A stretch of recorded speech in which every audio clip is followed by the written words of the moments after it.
Good morning. So today I'm talking about running, and I think running is one of the best things that a human being can do. So I just want to talk a little bit about that. Why I run, why I'm attracted to running, and why I think you should run. Um, you know, so I'll start with my story of running. Like most people, I was forced to run in school during athletics, and so I ran, but I was a fast kid, so I was a 100 meter, 400, 200 meters, 400 meters. That's what I ran from grade 4, 5, all the way through high school. I played rugby. I started out on the wing. I played hooker and wing. Played rugby, hooker, and wing, and so I did a lot of short distance running. I hated when we had to do conditioning in rugby, and you do those coat hangers, the eighth men's, or for like cricket practice, you're just running long distances, and what was long at that time I think was like 1 or 2 kilometers. So yeah, I just had never really run a long distance run before, and my wife and I moved from Cape Town to Johannesburg, and we quit drinking at that time. One of the many times we quit drinking, and she asked me to go run. So we lived in a nice neighborhood. You could go running. It was very beautiful scenery around in Joburg, and she asked me to go for a run, a 3 kilometer run. Well, she didn't say how many kilometers, but we just go around the block. And yeah, so I just did it because she asked me to. It was very painful. My legs hurt. I was weighing the most I'd ever weighed before. So we went for this run, one day, and then the next day she asked me to run again. I said, nah, what is this? And she said, look, I don't want to go by myself.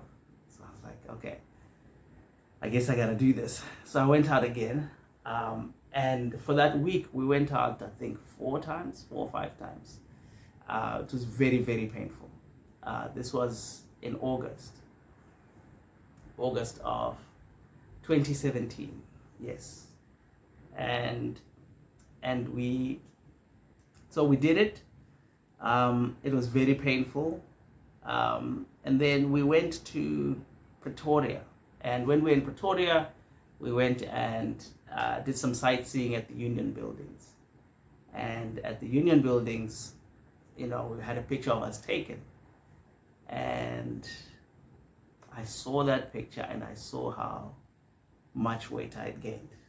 And it kind of surprised me, I'd never seen myself that way. So it was a real surprise.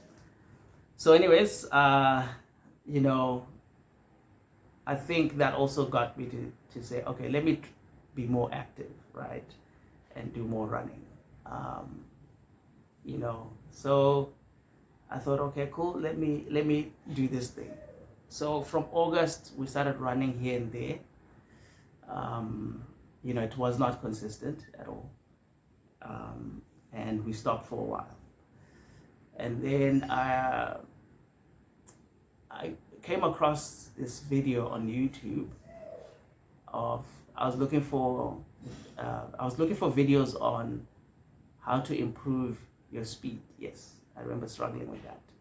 How to improve your speed, and I stumbled on this video where this person had run 100 kilometers in a race, and I thought to myself, what?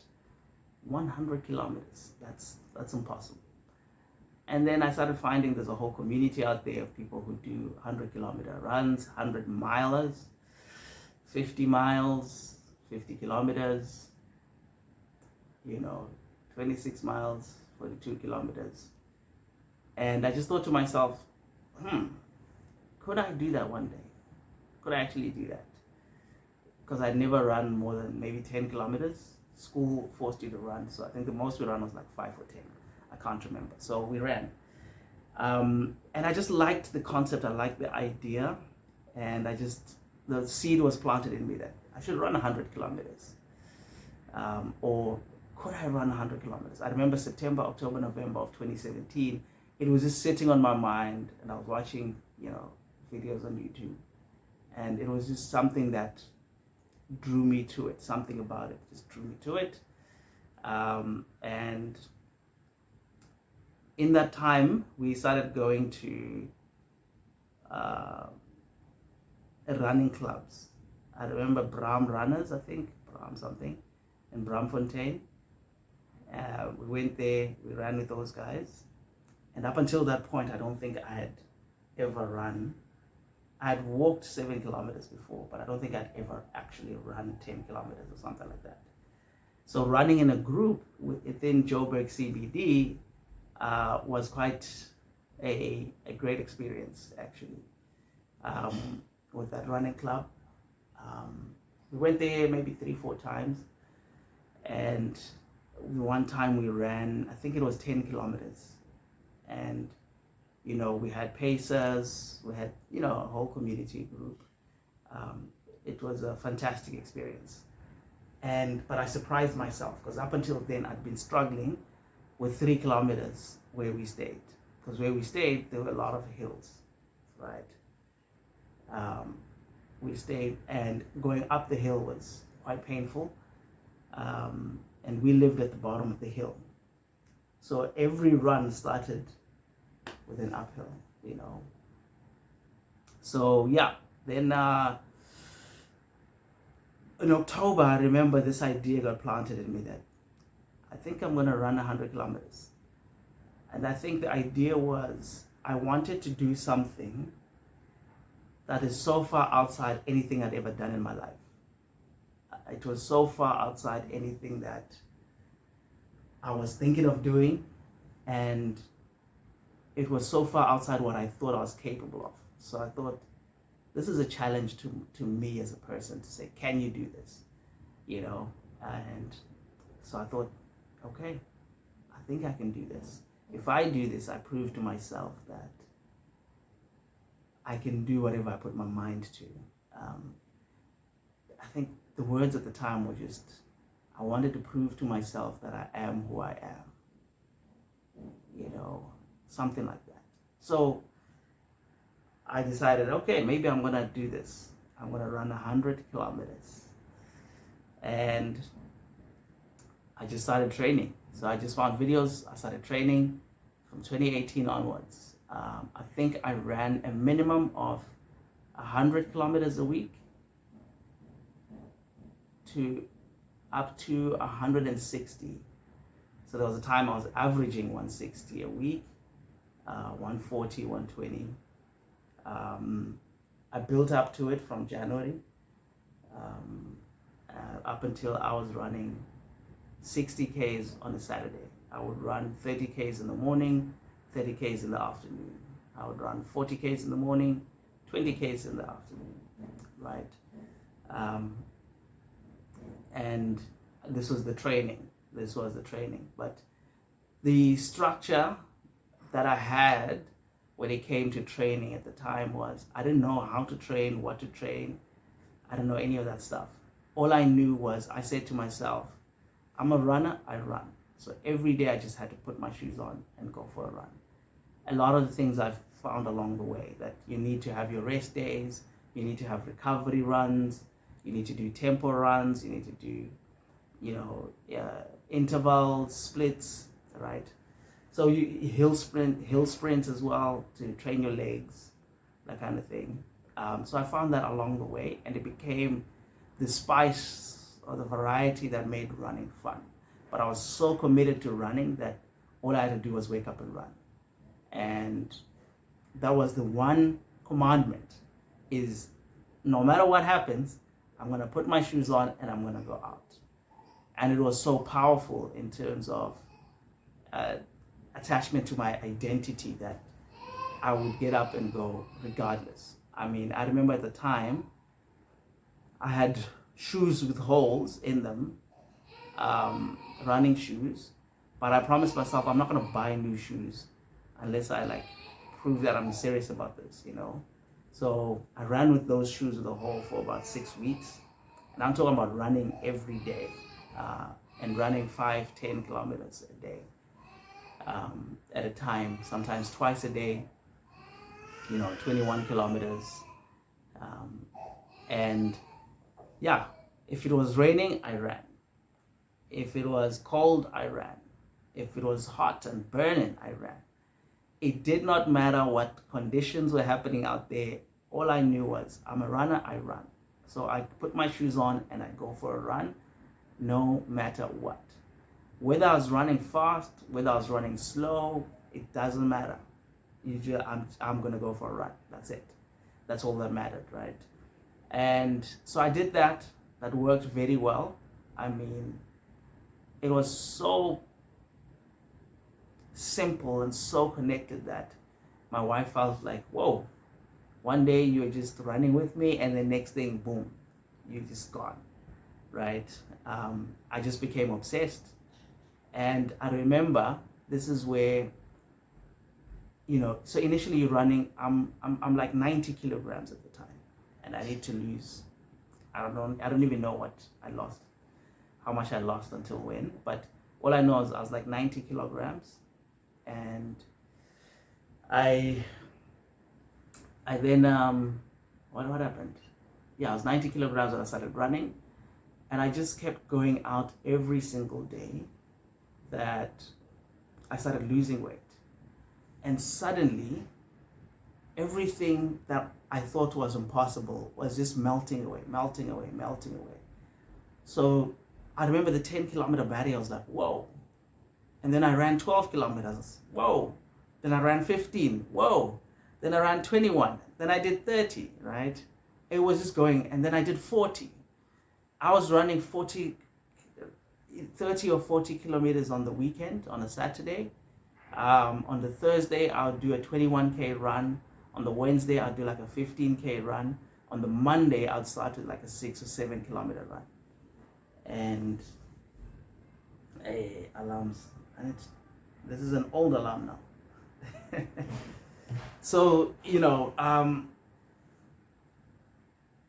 being able to go for back-to-back runs, I mean, it was so powerful that I remember the one time I went for a 10K run. As I was coming back to complete the 10K run, I just felt, I gotta go. I ran another 13 kilometers after that. I did 23 total. But I was supposed to run just a 10K. I was already tired. It was end of day. It was my second run of the day. But it was just simple. I'm a runner, I run. And I just fell in love with it. I ran morning, noon, and night. I would run at 11 p.m. I would run at 4 a.m. I think the earliest I've run was 3 a.m. And I just trained. I overtrained, in fact. And then I set up a solo run from Honeydew, where we were staying at the time, all the way in Rudiport, all the way to Tembisa.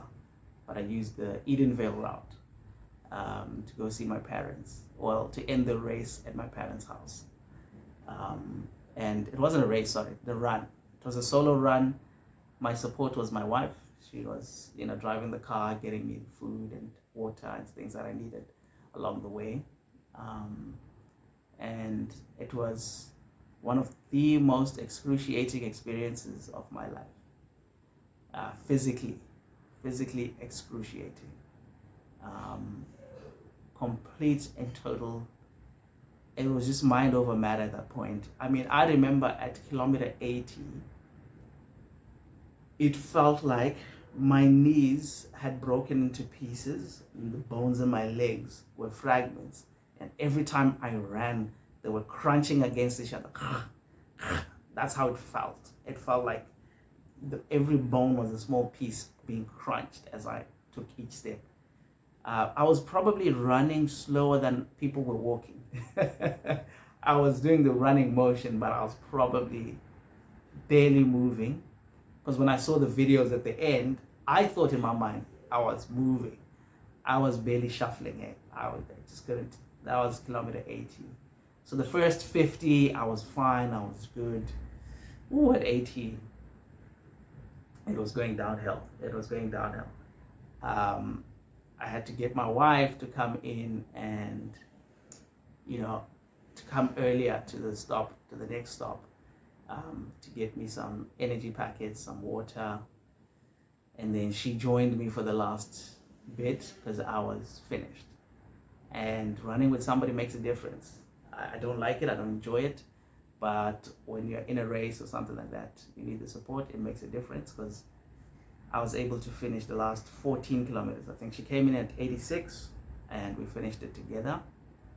And that was painful. That was painful. But I learned a lot of stuff from that experience. I fell in love with running. I'm addicted to it. But I do it when I want to. And if I want to every day, I do it. And right now I'm doing it because I've chosen to. I said, hey, let me get back on the horse. But I remember the last 2 years, I just didn't feel like it. I would run maybe once a week at most, once or twice a week at most. And just, when I felt like it. Now I run pretty much every day for the last 16 weeks, or rather every 5 days a week for the last 16 weeks. So it's been an incredible journey, but why do I recommend it for people? So running is active meditation for me. When you're out there, you're breathing, you're moving with a rhythm. I try to find a rhythm because I found a rhythm will get me up the hill, down the hill. It will get me further if I just get into a rhythm. My step rhythm, my cadence, right? Which impacts your breathing rhythms.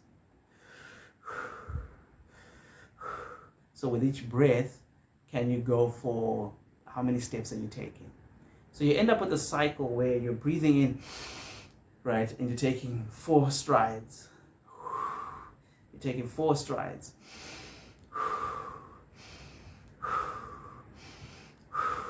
Right? And you're running.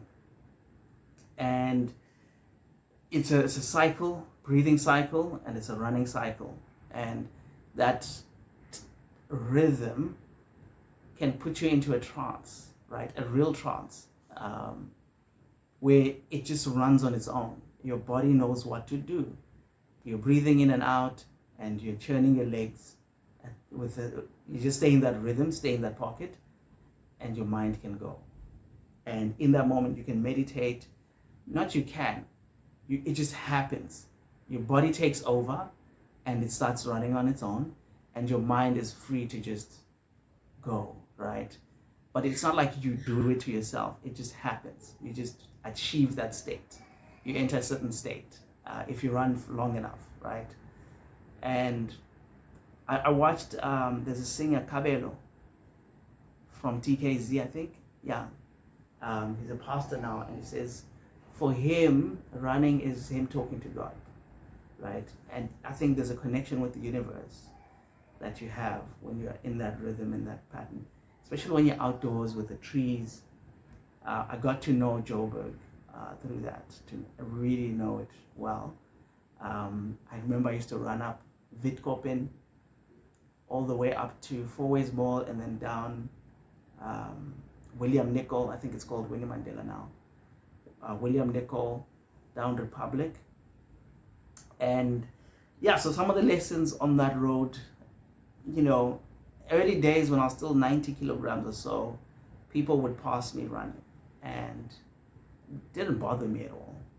And then my speed was around 7 minutes per kilometer, my pace, 7 minutes per kilometer. And that's me pushing. But as the weight dropped, I just got faster, right? I got fast enough that I could run 10 kilometers in 50 minutes. 47 minutes, I think, was my fastest. Either 47 or 51.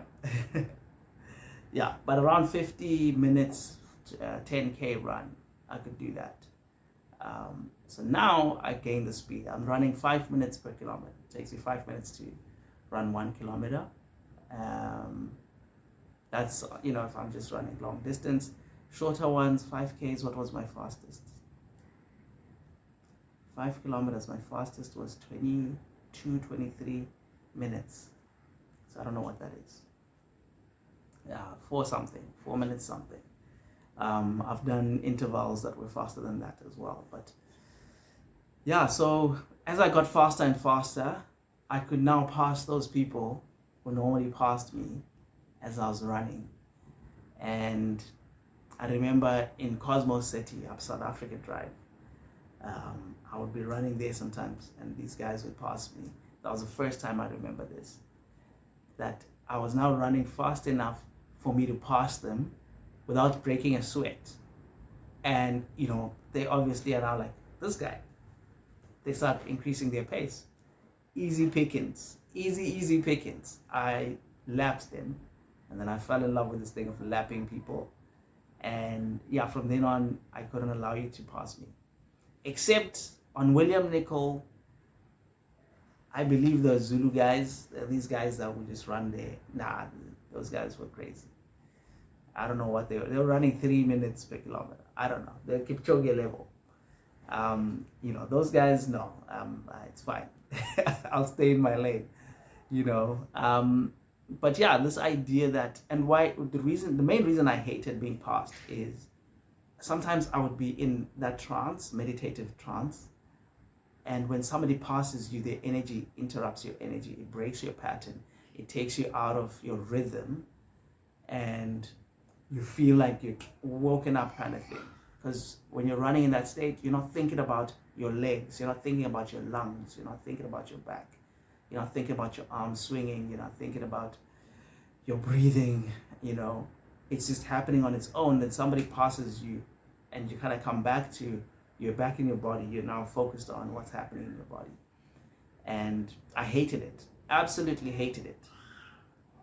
So that's why I called it taking your soul, because that's taking my soul. So I just became this thing where I pushed myself. But these are little games that you start playing because you're enjoying the thing you're doing. You're loving it. You're living in it. I would wake up early to run a 40-kilometer run because I'd be avoiding the sun. I didn't want to have to run at 10 a.m. the last 10 kilometers of a 40-kilometer run with the sun beaming down on me. So I would leave early. I'd leave 4 a.m., 4:15, 4:30. I'll be back at 8, latest 9, right? And I'll go for a 40-kilometer run. So now I, had a habit of waking up 4:30-ish, 4:45 on a normal day. And sometimes you see somebody is already sweating and you just came out at 4:30. I said, nope. I had to come out 4:15. Hey, this guy, 4:15, he's not sweating, but he's still out there. I said, who does he think he is? This is my time. So I had to wake up at 4 a.m., And there's a lot of lessons that I got from running that apply to life, And I'll start at the end. This thing of imposing yourself on the world. You have to impose yourself on the world. The world will tell you you can't run up this hill, right? And when I say the world, I mean your own world. Your body, your mind will tell you you can't do it. You can't do this, you can't do that. And you have to impose yourself. And, it's not this thing of to manifest and to try all these roundabout. No, you impose yourself on the world. I'm going to do this and you do it, right? And that's it. It's going to happen no matter what. It's a powerful thing to do. You will see that life kind of bends to your will if you do that. Everything will bend to your will. If you've made a decision and you're sound in your decision and you know exactly what you want and you go for it, nothing can stop you, right? That's a big important lesson. The second one is that you competition has its place. It's good, but it has its place. So for example, when I'm competing with people in terms of waking up early to beat them to the race, they don't know me. These are just people who are running on the street. Like I told you, I don't like running with people. So I greet a lot of people on the streets, but I don't know them, right? They didn't wake up thinking about me. They don't care about me. They don't know my name. They don't know who I am. So I don't matter in that sense, nor do they matter in that sense to me. But now, because of competition, I'm getting up early to beat those people, right? And I'm aware that I'm playing this game. And I think that's where competition works. But at the same time, you gotta put it in its place. I would never go for a run and try to race somebody. We're different people. Eben Netzebeth and Cheslin Colby are not gonna go in a race because they have different strengths, right? You're just not gonna, running is about you against you. So you're not competing against anybody, you're competing with yourself. Now, if you find elements of the outside world that can help you compete, but make yourself better, that's a great way to use competition. But, those people, it's not like those people matter in that sense, or beating them matters in that sense. If I woke up at 2 a.m. to run and I beat all of them, whoop-de-doo, right? But it just made me sharper as a person, right? It made me run faster. It made me keep doing what I was doing. So competition is a big motivator, but you gotta put it in its place. I've tried running with other people, messed up my rhythm, trying to talk to them, all of that, and I just didn't enjoy it. So I stopped, and I had a friend at the time who had been running for longer than I was, and he was like, "Oh no, we have to run together. We have to run together. We have to run together." I said, "Okay, cool." And we went for a run together in 4 ways. I've been talking that long, Jesus. In 4 ways, and in his neighborhood, on his route, right? And the man couldn't walk for a week because he was competing with me, and I was in the zone, and we got into a competition, and we went up this hill, this long hill. That hill is at least minimum 1 kilometer, I think 1.5, 1.6 kilometers of just straight hill. And that's where he hurt himself. The hip flexors, pulling up that hill and maintaining that and just going and going and going. And this is like at the end of the run. And he hurt himself, and he couldn't run for quite a while after that. He's got back again, but he had sustained an injury. And, that injury was unnecessary. I've hurt my back trying to compete and all that. So competition is not good. What other lessons? I think the biggest one is also, you communicate with the universe, And this thing of running is in the Bible. There's a lot of texts that use running as a metaphor, running your race, finishing the course. And, there's just this thing about, if you're running this race of life or running your course, that you need to remove any sin, anything that impedes you, right? And fat was the sin in that sense, right? It was not eating right. It was not sleeping right. Those things, So in your life, running your business, in your marriage, in your relationships, in the things that you're doing, whatever you are trying to achieve, whoever you're trying to become, you're running a race. And if you're competing with anybody, it's just to make yourself sharper. It's just for you to get better, right? And the sins or the imperfections that you have to work out usually are bad habits, That's what it is. And yeah, here's a big one. I think I'll end here. One of the big lessons I learned was every time I went up this specific hill, it was painful when I was still running 30 kilometers, or two more lessons. When I was still running 30 kilometers, right? Up the hill, 1.5 kilometers of just hill, it was excruciating. Everything hurts. The shin splints. Crazy. But when you're coming downhill, right, on the other side of that hill, or the same hill, it's the most beautiful thing. Oh, you're loving it. And that's the thing in life, When you're going up a hill, we used to call it the devil is a liar, just to motivate ourselves to push up that hill. Can't stop, won't stop. These mantras that we developed. And you sometimes you prescribe the devil is a liar to a hill, and you on the downhill say, oh, this is God's love. God is pushing us with his love, which is gravity. It's the same force, it's the same circumstance. You are running in opposition to it, right? If you're running against the grain of your life, it's going to be hard, but there are benefits to that, right? There are benefits to everything. And if you're going with the grain of life, it's going to be fun. And it's not that life is doing anything to you, or it's just you are running against the grain. You're running uphill, right? Now you might be running uphill for a purpose, right? It's unfortunate when you see people running uphill for no reason.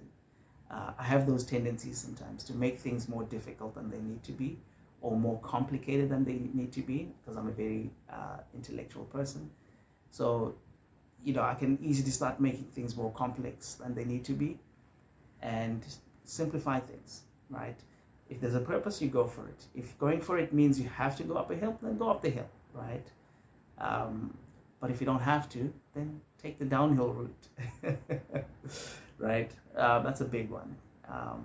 And we sometimes ascribe negative forces, energies to that uphill battle. It's just the state of things. When we're now going with the grain in the same set of circumstances in the opposite direction, we say it's God, it's this and this. When you read the Bible, God would appear to Jacob and then disappear for 10 years, for 11 years, for 7 years. It's not like he's sitting there ordering every step. It's just not the case. Free will is that it's up to you, right? And sometimes people just go against the grain because that's what they're trained into, that's what the social momentum is pushing them towards. And you got to figure out if for you that social momentum is against your grains of life, right? Then you got to find a way to make those adjustments that you need to. I just thought of another one. Running uphill. Yeah, those are some of the lessons that you learn when you're running. But to actually embody them and feel them and experience them on a run is some of the most amazing things you'll ever experience. So anyways, I just thought I'd talk about running today. I love it, as you can see. I hope you enjoyed this video. I hope it gave you some value. I think running is a good thing to do. Let me know if you think the same. And yeah, I wasn't looking in the camera today. My eyes were a lot of places. After a run, I tend to be far away. So anyways, I apologize for that. I will make more eye contact. But anyways, I'll see you guys tomorrow. Have a great week.